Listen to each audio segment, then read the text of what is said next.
The X Zone Radio Show is heard on radio broadcast affiliates worldwide, including AM 580 CFRA in Ottawa, Ontario, Canada. WPUL AM 1590 in Daytona Beach, Florida. KOHI AM 1610 in St. Helens, Oregon. KHRO AM 1150 in El Paso, Texas. And for more information on becoming a professional broadcast affiliate of the X Zone Radio Show, visit www.xzbn.net or call toll-free worldwide 1-800-610-7035.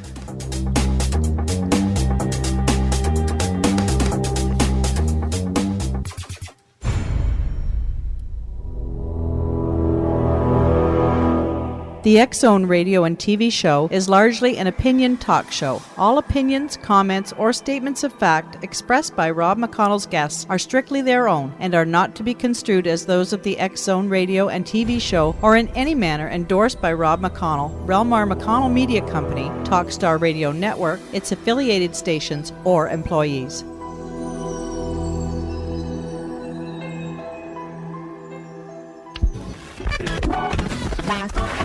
All Hit Radio.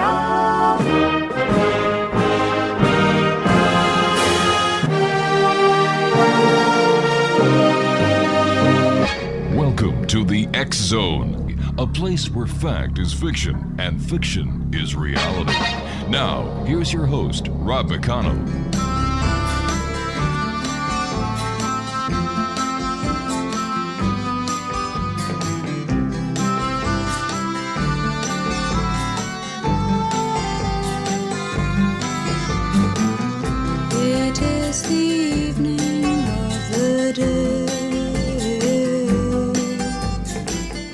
I sit and watch the children play.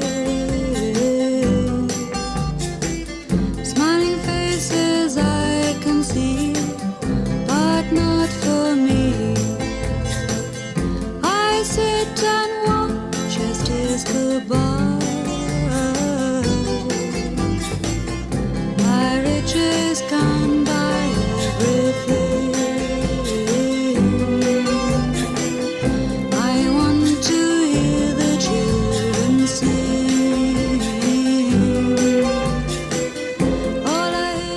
And welcome back to the X Zone, everyone. My name is Rob McConnell. We're coming to you from our studios in Hamilton, Ontario, Canada. Toll-free worldwide, 1-800-610-7035. Email xzone@xzoneradiotv.com. On MSN Messenger, you can always chat with us here in our studios, 724-365, by using the Hotmail address xzoneradiotv@hotmail.com. and our website, www.xzoneradiotv.com. My guest this hour, X Zone Nation, is Jonathan Weyer. He is a campus minister at The Ohio State University, as well as an ordained minister in the Evangelical Presbyterian Church. He is the founder of the Thomas Society, a student-led ministry dedicated to answering questions from religious skeptics. He is also the author of The Faithful. Now, this is where Jonathan blends his experience with religious skeptics with supernatural forces. It's going to be a great hour. We're going to be talking to Jonathan about The Faithful, a haunting in a small Ohio town. And Jonathan Weyer, welcome to the X Zone. Hey, Rob. Thanks so much for having me. What was your inspiration for writing about a haunting in a small Ohio town, Jonathan? Well, I think it actually just started because I wanted to write a ghost story. Every time October rolls around, I just wanted to come up with a good ghost story that might scare people. And then as I started writing it and came up with this idea, it started blending in with starting at Ohio State and working with atheists and religious skeptics. So the storylines sort of started blending together a little bit. But you're an ordained minister. Are you supposed to scare people? Some people would say so, yeah, fire and brimstone. Oh, yeah, okay. I think scaring is such a great word. I think I'm looking to unsettle people might be a better. All right. To unsettle their worldview, maybe. You're a member of the clergy. Yes. We're not talking about an internet ordained minister here. You're the real McCoy. Yes, I am. Do some people believe there's a conflict between the paranormal and religion? You know, I, for one, believe they're one and the same. I think there's some that do. It's interesting because even committed Christians I know are almost committed naturalists. And I find that a curious position for someone who believes in the Orthodox Christian faith as found in the Nicene Creed, because the Creed talks about God as the creator of the seen and the unseen. So I find it curious when we don't explore those possibilities at all. You and I have to take a 2-minute commercial break. It's great having you with us, Jonathan. Congratulations on a super book. Thanks, Rob. Exonation. Jonathan Weyer is our special guest. He's the author of The Faithful, A Haunting in a Small Ohio Town. His website is www.jonathanweyer.com. That's JONATHANWEYER. And Jonathan and I return on the other side of this 2-minute commercial break. We're going to be talking about The Faithful, haunting, we're going to be talking about religion, and much more. Don't go away. Not for me. I sit and watch as days go by. I've been cheated, been mistreated. When will I be loved? I've been pushed down, I've been pushed round. When will I be loved? When I found a new man that I want for mine, it always breaks my heart in two. It happens every time. I've been made blue, I've been lied to. When will I be loved? And welcome back. Jonathan Weyer is my special guest. He is the author of The Faithful, A Haunting in a Small Ohio Town. www.jonathanweyer.com. Jonathan, what was your biggest challenge in writing The Faithful? I think it was the melding of religious skepticism and questions into a ghost story. Not being a lot of stories out there, I kind of had to make things up as I go along. Now, I've discovered more after I was done writing the book, but at the time I didn't really have anything to go on. So blending those two things together were probably the biggest challenge, without seeming preachy, I guess would be, because I really just wanted to tell a story, and then I certainly didn't want necessarily any allegory or morals in the story on one level. I just wanted to tell a good ghost story. So that was the challenge, I think. Where does the fascination with ghosts come from on your side? Ever since I was a kid, growing up, I had a great family life, but growing up, I wasn't allowed to watch, scary movies like Freddy Krueger or anything like that. So I would always go to the library and get stories on Bigfoot and real ghost stories. And my aunt had a creepy house in Vincennes, Indiana. So as long as I can remember, I've been interested in this kind of thing. So it was kind of natural. Why do you think there is such a brick wall between the two ideologies, that the paranormal does exist, the ghosts are real, yes, there's even the possibility of Bigfoot and extraterrestrials abducting people, and theology? I think mostly because the Western Church has bought into the Enlightenment categories, especially in the last 300 years, to gain respectability, because that's the going mindset of our culture. And instead of challenging that, we've kind of bought wholesale into it. So I think that's where the wall comes from. And the other wall comes from a suspicion of it. Is it demonic? Are there things about it that we shouldn't consider, or definitely not like? And so I think instead of engaging those topics, we've just kind of avoided them, which sometimes happens in the church a lot, unfortunately. So tell me, as an ordained minister and member of the the established clergy. Is there a demonic connection, to the best of your knowledge, based on what you know, between the paranormal and the devil, Satan, satanic forces? I think there can be. I don't think there necessarily has to be. Take, for example, the category of ghost. There's a lot of things that could be filed under the ghost label, a lot of occurrences, a lot of experiences that people have. So some of them are certainly demonic. From talking to members of the clergy and Anglican priests, specifically, who actually was some basis for the Father Neil character in the book, some of the stories that he would tell me. So, and some of the things I've experienced myself. So I definitely think there is that element, but it doesn't have to follow that it is necessarily. For example, if Bigfoot's real, he's probably a creature, and there's really nothing all that demonic about being a creature. So yeah, I think that would be my answer. How exactly did you incorporate your love for the supernatural with your deep religious faith? I think it flows from who I am, of seeing the world as a seen and unseen world, and realizing that there's really no contradiction between the two. And plus, the ghost story has always been historically a way to explore these kind of moral questions, and these questions that people may not want to address in polite conversation, but they'll read about in a book. So I felt like the ghost story was a great vehicle for a discussion of a crisis of faith as well. So to me, they weren't incompatible at all. They made complete sense. Do you think we're presently facing a crisis of faith?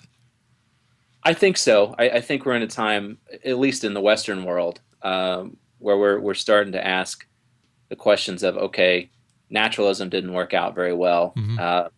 Cultural Christianity wasn't really tried and didn't work out very well. What's everyone's spiritual belief going to be? I think people will definitely be more spiritual as things go on, but what that looks like, that's open to question. I think we're in a very interesting time for that sort of thing.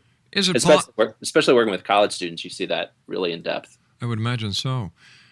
Is it possible that those who are into questioning and investigating the paranormal are doing the same as those who are in the religious camps with their faith? They're both searching for the same thing, but under different titles? I think they're definitely searching for the basic questions of humanity. Who are we? Why are we here?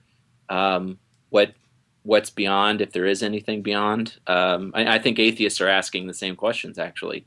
I wouldn't exclude them from those people. So I think they're definitely asking questions and trying to approach it from different realms, and maybe to have those kind of interesting discussions as conversation partners to see what we can learn from each other, even though we might still come to different conclusions.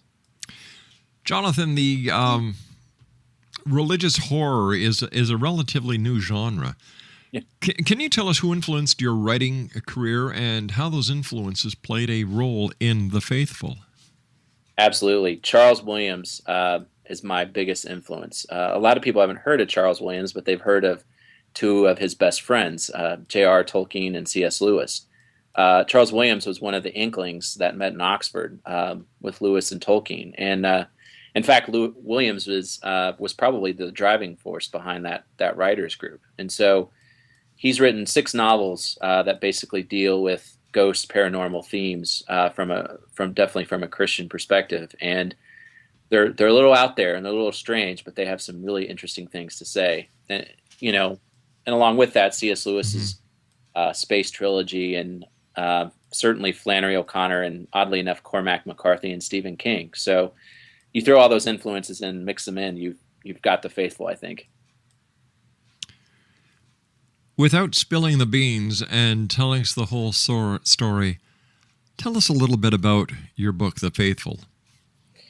Well, the book is about an assistant pastor named Aidan Schaefer who's having a crisis of faith, and his ex-fiancée gets murdered, and she begins to haunt him to try and get him to investigate her murder. And going along, during his investigation, he meets the policewoman, Jennifer, who's investigating his ex-fiancee's murder. And then he also meets a group of paranormal investigators, and they're led by a mysterious Anglican priest who has a has a past that you find out a little bit about in the story. So he's got all these elements, trying to figure out a murder, his crisis of faith, and this new mysterious force in his life, this priest. So all this gets thrown together in the book. How long did it take you to write the book once the inspiration was there and when you decided, all right, it's here, I'm going to write it now? Right. Incidentally, I got the whole plot in about 5 minutes in my shower. In your shower? In my shower, yeah. It all kind of came together in the shower. Not only were you cleansing the body, you were cleansing the soul at the same time. I think that's exactly there you right. Go. I think, it took me the first draft probably took me 3 months. And then with editing, writers group critique, and some other friends' input, it took me probably a grand total of about 7 months from start to finish. So, and it took me longer than that to get it published, but that's a pretty common story for writers, I think. So I'd say about 6 to 8 months was the going rate to write. Do you think there was any divine inspiration in your book, or was it all you? Oh, Rob, I'm so careful about that. I never want to say that God gave me that story, because what if it's bad, Then God gave me a bad story. No, I certainly think I can't separate myself from my Christianity and who I am. Sure. So I certainly feel like that those topics are something that God would certainly want to talk about. But I would always be careful about saying God inspired me. He inspires my life completely. So in some ways you could say that, but in others, I hope it's a reflection of that, not necessarily divine inspiration. Jonathan, let me ask you this question, and I certainly don't mean, and I certainly hope that the question isn't taken out of context by you or any of our listeners, but why hasn't God written a book since the Bible? Oh, that's a great question, Rob. Well, I would think, part of me thinks that, well, there's two ways I'd answer that. First of all, I'd say the Bible is enough. Mm-hmm. And second, I think the church is supposed to be sort of an extension of that, a living book. Okay. And we're not always, don't get me wrong, but I think we're supposed to be a living expression of that. So that would be my short answer to a question that probably deserves about an hour itself. There are those people in today's society who say that the church just hasn't kept up with the times, and as a pastor and as a member of the clergy who deals with the youth of today, what's your take on that point where the church needs to modernize in order to meet the needs, the desires, and the thirst of the youth of today? I think it depends. I mean, as far as modernize, and that's a loaded question. I think figuring out, modernize, and certainly in finding out what questions the students are asking, absolutely. I think that they need to especially pay attention to the way things are being expressed, the language that people are using. Too often the church relies on 17th century Scottish hymns to do its talking, and I think that's a shame. Not that there's anything wrong with those either, but I think the church needs to put its ear to the ground more and listen to what people are actually asking rather than talking past people. So in modernization, in that sense, absolutely.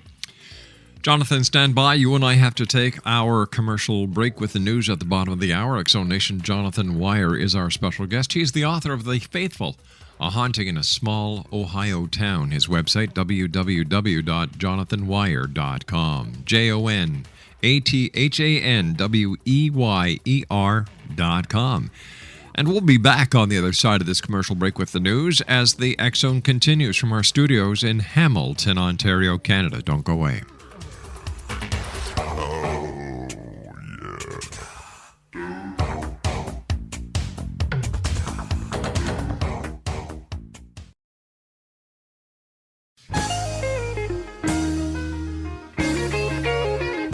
You're listening to the X-Zone Radio Show, live and around the world on the Talkstar Radio Network. X-Zone Broadcast Network, UK High Definition Radio, Euro High Definition Radio, and Star Cable. Our toll-free telephone number worldwide is 1-800-610-7035. Our email address, xzone@xzoneradiotv.com. On MSN Messenger, xzoneradiotv@hotmail.com, And our website, www.xzoneradiotv.com.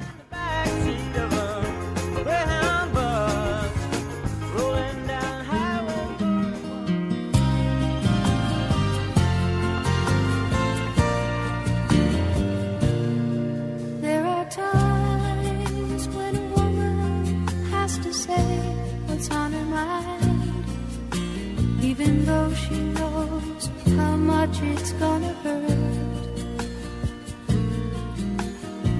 Before I say another word, let me tell you I love you.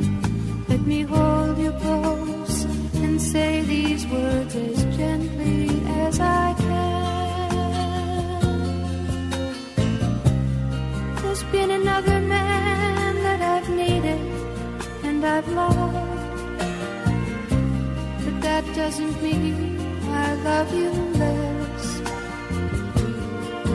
And he knows he can't possess. X-Zone Nation, Jonathan Weyer is our special guest. He's the author of The Faithful, A Haunting in a Small Ohio Town. The website is www.jonathanweyer.com. Jonathan, based on your religious beliefs, what happens to us when we die? Well, as a Christian, I would certainly say that if, for example, when I die, I will go and be in the bosom of Christ, as St. Paul says. Now, what that looks like is rather interesting, and we're not really told.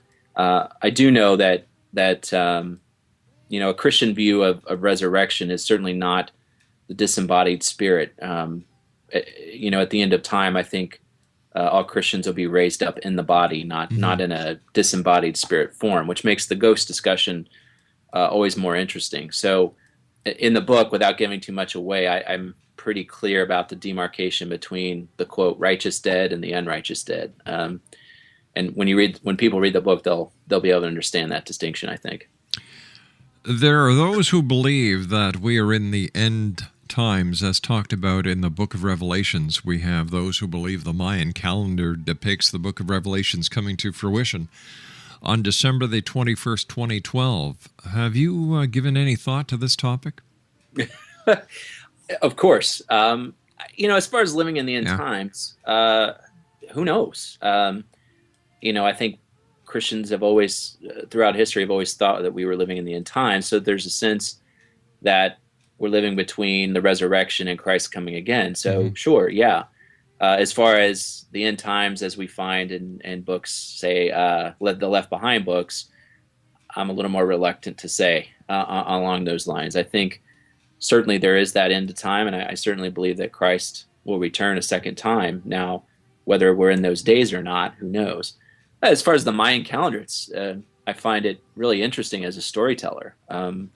Lots of interesting story possibilities there. As far as the truth of it, it's hard to say because I haven't done enough research on it. I've been knee deep in ghosts lately. So, and getting ready to write book 2 of the Faithful series. So, the Mayan calendar hasn't been on my list of research topics. All right, let me bring you back to your topic of ghosts then. Yeah.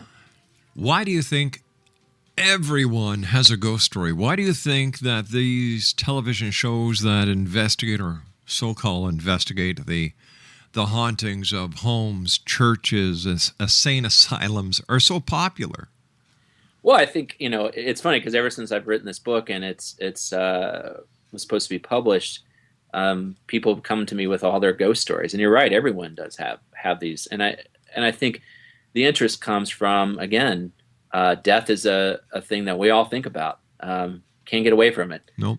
In my mind, there's only been one person who's defeated death. The rest of us have had to go through it. So I think it's an interest to us because it's one of the biggest topics of life, and we want to know the answer to that question. We want to know, will we see our loved ones again? Is that possible? what's that going to look like? And there's also that element of we like a good scare. We like to go into the dark house at night and feel the goosebumps on our skin. And a lot of people can explain that a lot of different ways, but for me, it's the explanation of we know inherently that there is this unseen world around us. I don't know. Going into a dark house at night has never done anything for me. Right. You know? I think we all like to be scared to some extent, you know. I'll send you my wife's Visa bill. That'll scare the hell out of you. Right. You know, it's well, you know, a few months ago I took my son camping with his fellow Cub Scouts, and you know, we're telling ghost stories around the fire, and one of the dads had one of these night vision red goggles. So, you know, I was telling stories about a ghost with red eyes, and he went out in the woods and hid and turned on the red lights. Now that was really dumb of us because I don't think they got much sleep for the rest of the night. But the kids loved it at the same time. It was fun. You must give a wicked sermon. You know, I haven't, because I work with college students. I haven't given a sermon it's been a while actually, because I don't normally preach on Sundays anymore. Tell me about the Thomas Society. Thomas Society was founded a couple years ago by myself and some students at Ohio State to kind of encourage a third place for Christians who were struggling with their faith, people who were asking questions about faith, agnostics and outright atheists, to just come together once a week at Ohio State to talk about, you know, God and science, God and the paranormal, God and suffering, and to just allow people a space to where they can just ask whatever question they want. And the students have loved it. It's amazing the questions that we get asked and how much the students love that free space to just be able to ask anything without judgment. Can you share some of the questions that you get asked?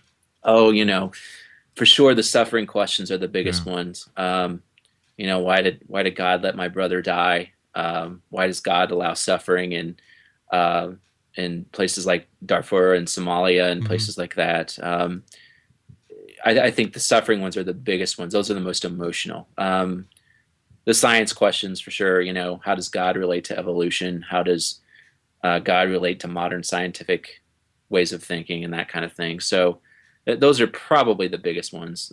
Under that would be questions about the Bible, the historicity of the Bible, those kind of things. Do you think there'll ever come a time when humanity will get together and respect each other's religious philosophies and respect each other for just being humans, being people, sharing so much on this one little planet that's spinning in the middle of space? I think so, and I think it comes from realizing that we're all not going to always agree. I think that's the big recognition part. To say that all, in my mind, to say all religions are one and mean the same thing or being disrespectful to other religions.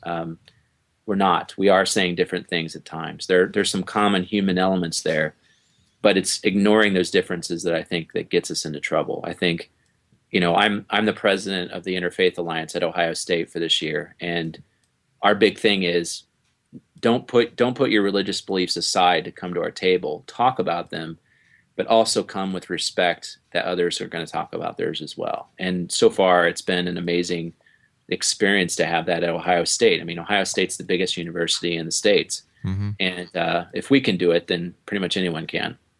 So we're about as diverse as you could possibly imagine. I agree with you that there's a total lack of respect when it comes to understanding and appreciating another person's religious beliefs, and that this is where the majority of the problems come from. If you were just to take time to better understand and use it as an opportunity to learn and to grow, it would be totally different. Yeah, I agree. And people think that just sitting and listening to someone means that you have to agree with everything they say, and that's certainly not the case. That's not the case with any topic that we talk about in life. So why would it be different for the religious discussion? People forget that communication is a two-way street, talking and listening. Yeah, absolutely. How did your involvement with the Thomas Society help you to write your book, The Faithful?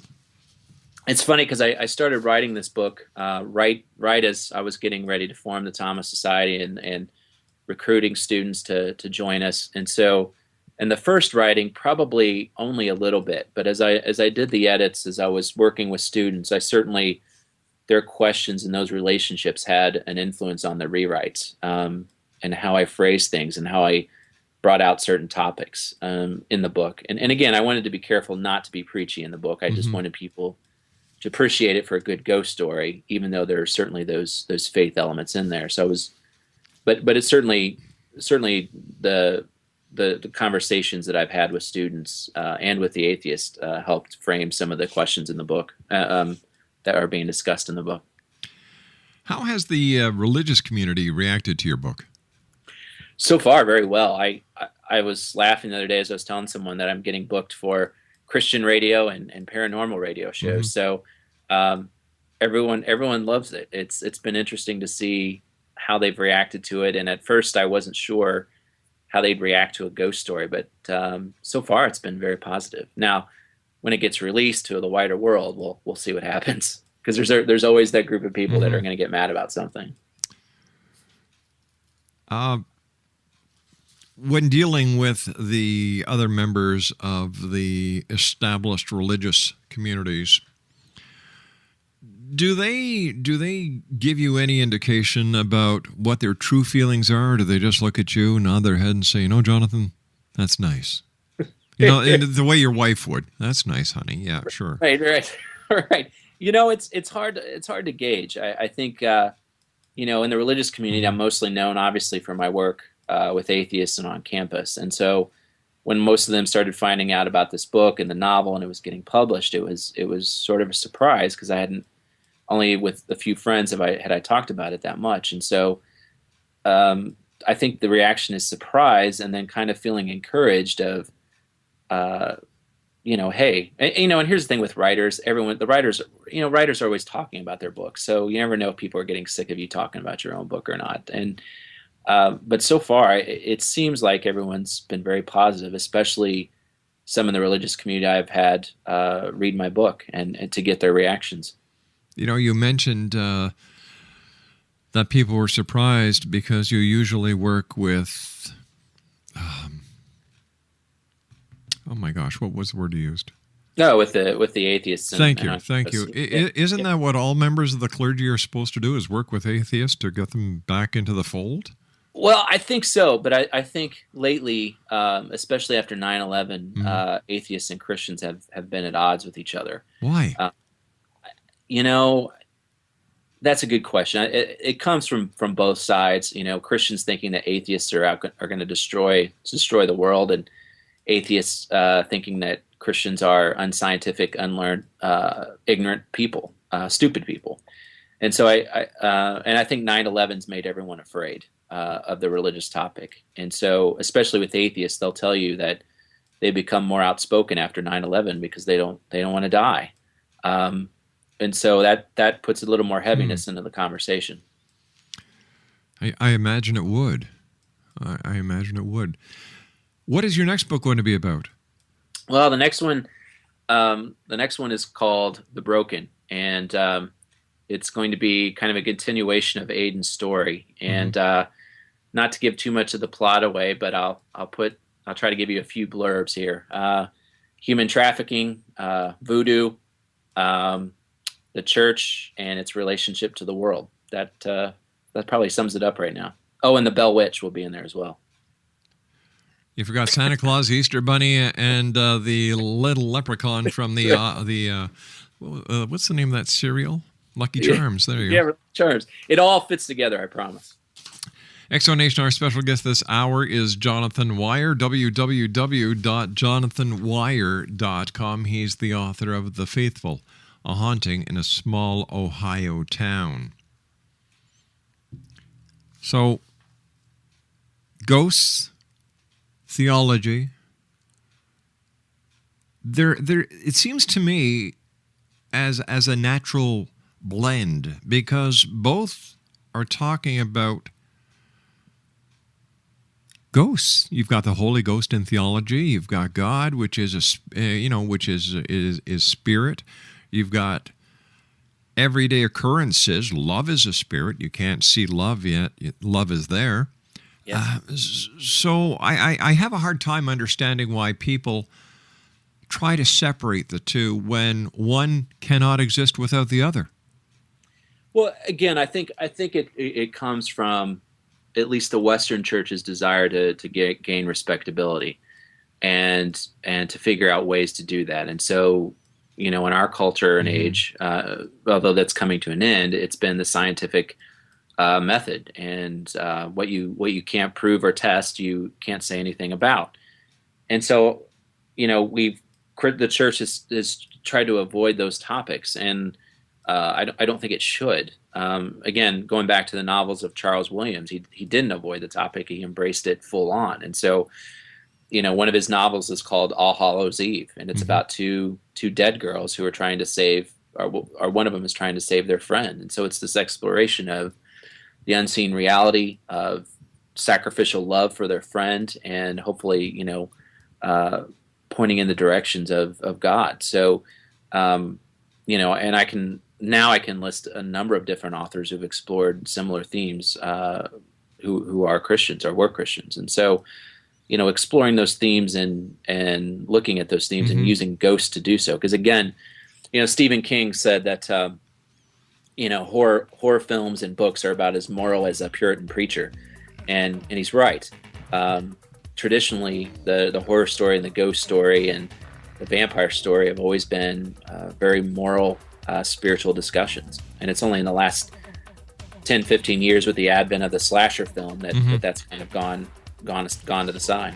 Jonathan, stand by. You and I have to take our final break for this hour. Exonation, Jonathan Weyer is our special guest, author of The Faithful, A Haunting in a Small Ohio Town. We'll be back on the other side of this break as we continue here in the X Zone.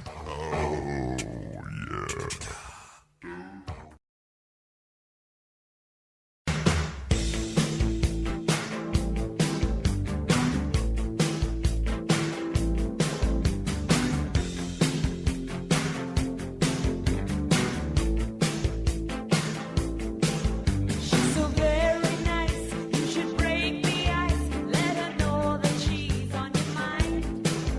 What you trying to hide when you know inside she's the best thing you'll ever find. Oh, can't you see it? Don't you think she's feeling the same? Oh, I guarantee it. She's the one who's calling your name. You should hear how she talks about you. You should hear what she says. Jonathan Weyer is our special guest, Exonation. He is the author of The Faithful, A Haunting in a Small Ohio Town. Website, www.jonathanweyer.com. JONATHANWEYER.com. Jonathan, first of all, it's been great having you with us. It's nice to know that there are people like you who are on campus with the youth of today, that, you're opening up doors, you're opening up discussions. I agree with you 100% that what this world needs is not only love, but respect. Respect for each other, respect for others' customs, others' beliefs, and others' religions. One question I would like to ask you, we've been talking about religion and the paranormal and the wall that is there. And yet, all so often, when I listen to both sides of this camp, and I've been doing this now for nearly 20 years, angels is the common denominator. Yeah. No, Go ahead. we have angelic presence at the birth of Christ. We have angels who come to see prophets. And prophets, well, my goodness, they are psychics. They are seers of the future. And, we've got mediums within the Bible. We have paranormal events within the Bible. If both camps can agree that angels are real, why can't they agree on anything else? Well, I think it's a matter of interpretation. Angels are far more disturbing than the little fat cherubims you see in the gift stores. In the Bible, they're always definitely presented as things that knock you on the ground, or you're tempted to worship, or run in fear. So, in fact, in the Bible, you're always told, people are always told, do not be afraid. So, I think as far as the rest of them goes, it's an interesting discussion. There's a section in the book where I talk about the wise men who visited Jesus. And, the term is magos, and these guys were court magicians. That's what they did. They were advisors to a king, but that meant they were magicians and astrologers, and God used their knowledge of astrology to lead them to Jesus. Now, would I advocate that? No, certainly not. But at least people who are Christians have to deal with that kind of reality of what God uses in the Bible that maybe we're not necessarily comfortable with. Do I believe astrology is real? Hard to say. Do I think people should guide their life by it? No. But God certainly used an event to get the wise men's attention that they would have understood. Not only the wise men attention, but the attention of the entire world, not only then, Yes. but for many thousands of years to come.